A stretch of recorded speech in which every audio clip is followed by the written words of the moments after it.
டே ஒன்ல இருந்து என் கூடவே நின்னது என்னோட ரசிகர்கள் தான்.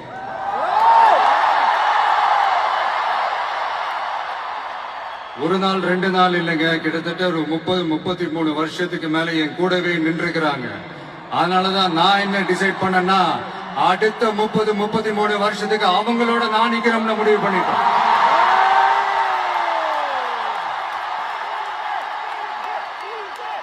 எனக்குன்னு ஒண்ணுனா வந்து தியேட்டர்ல நிக்கிறாங்க, நாளைக்கு அவங்களுக்குன்னு ஒண்ணுனா அவங்க வீட்டுல போய் நிக்கணும்னு நான் முடிவு பண்ணிட்டேன். இதுதான் காரணம். எனக்காக எல்லாத்தையும் விட்டு கொடுத்த என்னுடைய ரசிகர்களுக்காக நான் சினிமாவையே விட்டு கொடுக்கிறேன். இந்த விஜய் சும்மா நன்றின்னு சொல்லிட்டு போறவன் கிடையாது, நன்றி கடனை தீர்த்துட்டு தான் போவான்.